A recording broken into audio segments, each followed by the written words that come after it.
ஆப்கி அதாலத்தில் உஸ்தாத் ஹம்சத் அலிகான் மீது உள்ள குற்றச்சாட்டு. இவர் கிளாமர் உலகால் ஈர்க்கப்பட்டவராக இருக்கிறார். கான் சார், இது உண்மையா? உங்க உண்மையான பேரு சின்ன வயசுல மாசூம் அலின்னு வச்சிருந்தாங்களாமே. ஆமா. ஆனா நீங்க அவ்வளவு அப்பாவி இல்லைன்னு தெரிஞ்சதும் உங்க பேரை மாத்திட்டாங்க. இல்ல, அது என்னோட அதிர்ஷ்டம். எங்க குவாலியர் வீட்டுக்கு ஒரு சாது வந்திருந்தாரு. அவரு ஒரு சாஃப்ரன் உடை அணிஞ்சிருந்தாரு. இப்போவும் அவரோட முகம் எனக்கு நல்லா ஞாபகம் இருக்கு. அப்போ நான் ரொம்ப சின்ன பையன். அப்பாவோட சரோத் கேட்கறதுக்கு அவர் வருவார். அப்போது நான் கற்றுக்கிட்டு இருந்தேன். அப்பா என்னை வாசித்து காட்ட சொன்னார். வாசித்ததை கேட்டதுக்கப்புறம் என்னோட பேர் என்னன்னு கேட்டார். நீங்கள் சொன்ன பேர். அந்த பேரை கேட்டதும் அவர் சொன்னார், இல்லை இனிமே வேண்டாம், இந்த பேர் கிடையாது, உங்களுக்கு நான் பேர் வைக்கிறேன்னு சொன்னார். அதனால் அவர் வச்ச பேர் தான் அது இப்போ இருக்கிற என்னோட பேர். ஸோ இந்த காலத்தில் அவர் இருந்திருந்தாருன்னா உங்களுக்கு ஆசிக் அலின்னு பேர் வச்சிருப்பார். கண்டிப்பா.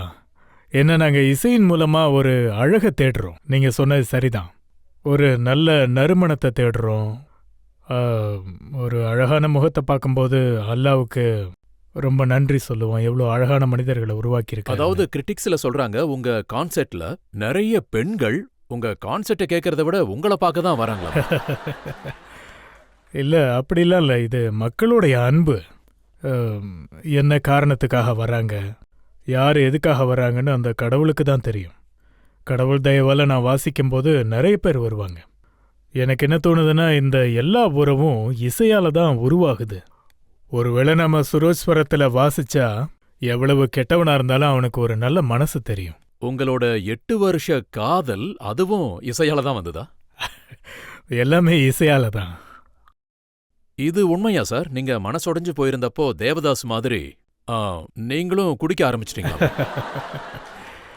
இது எல்லாமே மனுஷனோட வாழ்க்கையில கடந்து தான் போயாகணும். அது ஒவ்வொரு கட்டத்திலையும் ஏதாவது கத்துக்கிறதுக்கு கிடைக்கும். ஆனா அந்த உடைஞ்சு போன மனசோட கதையை எங்களுக்கு சொல்லுங்களேன். அதாவது நடந்த விஷயங்கள் எல்லாமே ஒரு ஹிஸ்ட்ரின்னு தான் சொல்லணும். ஆனால் கடவுள் என்ன நினைக்கிறாரோ அதுதானே நடக்கும். நான் திரும்ப அதை தான் சொல்லுவேன். நம்ம எவ்வளவு தூரங்களை கடந்தாலும் அது போக போக அந்த இலக்கு நமக்கு இன்னும் தூரமாக தான் தெரியும். ஸோ என்னை பொறுத்த வரைக்கும் நான் இப்போவும் ஸ்ட்ரகிள் பண்ணிக்கிட்டு தான் இருக்கேன். என்னோட லட்சியத்தை அடையறதுக்கு நான் முயற்சி பண்ணிக்கிட்டு தான் இருக்கேன். இன்னும் அடுத்த கட்டங்களில் நான் எத்தனை பேரை சந்திக்கணுமோ தெரியாது. இது உண்மைதானா? உங்க மனைவி சுபலட்சுமி ஜி, அவங்க கூட உங்களுக்கு காதல் ஏற்பட்டப்ப அதை ஒரு கான்செர்ட் மூலமா நீங்க வெளிப்படுத்தினீங்களாமே? இல்லை, நான் கல்கத்தாவில் அவங்களோட பர்ஃபார்மன்ஸை பார்த்தேன். அவங்க பரதநாட்டியத்தில் மிகப்பெரிய கலைஞர்.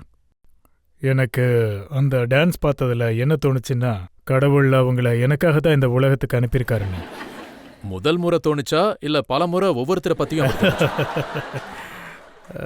இல்லை, இந்த ஒரு ஃபீலிங் இது ரொம்பவே தனித்துவமான ஒரு ஃபீலிங்காக இருந்தது. அதுக்கப்புறம் நான் அவங்கள கல்கத்தாவில் சந்திக்க முயற்சி பண்ணினேன். அவங்க குடும்பத்தை பார்க்க முயற்சி பண்ணினேன். அவங்களுக்கு ப்ரப்போஸ் பண்ணேன். அதுக்கப்புறம் கடவுள் எங்களை சேர்த்து வச்சிட்டாரு. ஏன்னா முன்னாடி நிறைய பேர் சொல்லுவாங்க முகலாயர்கள் அசாம் வரைக்கும் போக முடியாதுன்னு. ஸோ எனக்கு இப்படி ஒரு வாய்ப்பு கிடைச்சிது. அங்கே போகிறதுக்கு, அசாம் பார்க்கறதுக்கு, நிறைய நாடுகளோட இசைகளை கற்றுக்கிறதுக்கு எனக்கு ஒரு வாய்ப்பு கிடைச்சிது. நீங்க எந்த அளவுக்கு அவங்க மேல ஈர்க்கப்பட்டிருக்கீங்கன்னா அவங்க பேர்ல ராகத்தையே உருவாக்கியிருக்கீங்க. ஆமாம், நான் உருவாக்கின அந்த ராகம் மெட்ராஸில் மியூசிக் அகாடமி ஹாலில் ஒரு நாள் முன்னாடி, நெக்ஸ்ட் டே அவங்களுக்கு பர்த்டே. எனக்கு என்ன தோணுச்சுன்னா, நான் அவங்களுக்கு எதுவுமே கொடுக்கல. ஆனால் அவங்க எனக்கு என் வாழ்க்கையில் நிறைய விஷயங்களை எனக்கு கொடுத்துருக்காங்க. அப்புறம் பசங்களோட வாழ்க்கையிலையும். அதனால் ஒரு ஸ்வரம் காலையிலேருந்து என் மைண்டில் ஓடிக்கிட்டே இருந்தது. அது ஒரு ராகம்னு பார்த்தீங்கன்னா அதில் ஒரு ஆன்மா இருக்கும். அந்த ஆத்மா ஹம் பண்ணிக்கிட்டே இருக்கும். அது என்ன ராகம்னு எனக்கு தெரியல. அப்போ தான் அது ஒரு புது அடையாளம்னு தெரிஞ்சுது. அப்போ அதுக்கு ஒரு பேர் கொடுத்து உடனே அந்த ராகத்தில் ஒரு ட்ரெடிஷ்னல் ராகத்தை வாசித்தேன். அப்புறம் நான் ராக் சுப்புலட்சுமி வாசித்தேன். அது சவுத்தில் இருக்கிறவங்களுக்கு ரொம்பவே பிடிச்சிருந்தது. மியூசிக் அகாடமியில் நிறைய பேர் இருந்தாங்க. அண்டு என் ஒய்ஃப் கூட டெல்லியில் ஒரு நியூஸ் பேப்பரில் தான் அதை படித்தாங்களே, அந்த ராகம் சுப்புலக்ஷ்மி, அதுவும் அவங்க பர்த்டே அன்னைக்கு இந்த ஒரு மெசேஜ் அவங்களுக்கு கிடச்சிது. அண்டு அது ரொம்ப அழகாக வந்தது. ஒரு தடவை உங்களுக்கு நான் வாசிச்சு காட்டுறேன். நீங்க ஒரு முறை லேடி டயானா மேலேயும் பார்வையிட முயற்சி பண்ணியிருக்கீங்க. அது என் அதிர்ஷ்டம்னு சொல்லணும். ஏன்னா அவங்க என் முன்னாடி உட்காந்துருந்தாங்க. பிரைம் மினிஸ்டர் வீட்டில் டின்னர் இருந்தது. அண்டு டின்னர் வந்து லானில் இருந்தது. அப்போ ரொம்ப குளிராக இருந்தது. அவங்க ரொம்ப சின்ன ட்ரெஸ்ஸாக போட்டிருந்தாங்க. ஸோ கிட்டத்தட்ட 20 பேர் அங்கே இருந்தாங்க. அந்த டின்னரில் டாக்டர் மன்மோகன் சிங்கும் இருந்தாங்க. அண்டு அவங்களுக்கு ரொம்ப குளிராக இருந்ததால் எல்லாரும் அங்கே ஷால் தேட ஆரம்பித்தாங்க. ஆக்சுவலி ஷால் என்கிட்ட இருந்தது. அதனால கொடுத்து வச்சவர் உங்ககிட்ட இருந்து இல்லை, அந்த ஷால் வந்து ரொம்ப ஸ்பெஷலான ஷால். நான் வண்டியில் வந்து உட்காந்துட்டேன். அந்த டின்னருக்கு போகிறதுக்கு முன்னாடி திடீர்னு எனக்கு தோணுச்சு அந்த பழைய ஷால் போட்டு போகலாமேன்னு. நான் திரும்ப உள்ளே போய் அது எங்கள் மூதாதையரோட ஷால். அதுக்கு பார்த்தீங்கன்னா கிட்டத்தட்ட 400 வருஷத்துக்கு முன்னே ஹிஸ்ட்ரி இருக்குது. அந்த ஜாமைவார் ஷாலை நானே அவங்களுக்கு போய் போட்டு விட்டேன், டயானா மேடம்க்கு. அவங்க சாயந்தரம் வரைக்கும் அதை போட்டிருந்தாங்க. அங்கேருந்து கிளம்பும்போது அவங்க அதை என்கிட்ட திருப்பி கொடுக்க வந்தாங்க. அப்போது டின்னர் டைமில் ஒய்ஃபும் சந்திச்சாங்க. அவங்கக்கிட்ட நான் சொன்னேன், இதை பாருமா, இன்னும் டயானா அந்த ஷாலை போட்டுக்கிட்டே இருக்காங்க. ஒருவேளை அதுக்கப்புறம் பார்த்துக்கலாமேன்னு நான் என் ஒய்ஃப் கிட்ட சொன்னேன், அவங்களுக்கு ரொம்ப ஷால் பிடிச்சிருச்சு போல், அவங்க போட்டுக்கிட்டே இருக்காங்க. நான் ஒய்ஃப் கிட்ட கேட்டால் என்ன பண்ணுறதுன்னு, உங்களுக்கு என்ன தோணுதோ பண்ணுங்கன்னு சொல்லிட்டாங்க. அப்போ எனக்கு இதான் தோணுச்சு, அவங்க கிளம்பும்போது அவங்களுக்கு ப்ரெசன்ட் பண்ணணும்னு. இது உங்களுக்கு ரொம்ப நல்லா இருக்கும், ரொம்ப பொருத்தமாக இருக்கும்னு, நீங்கள் இன்னும் அழகாக இருப்பீங்கன்னு. That she was very graceful, very beautiful. இப்படி எத்தனை பேருக்கு தான் நீங்கள் சால் கொடுத்துருக்கீங்க? அதுக்கு அடுத்த நாள் டெல்லியில் ஒரு பார்ட்டி இருந்தது.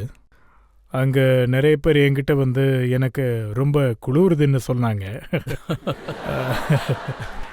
அப்போது என்கிட்ட லுதியானா ஷால் இருந்தது. அவங்கக்கிட்ட கொடுத்து இதான் என்கிட்ட இருக்குன்னு சொன்னேன்.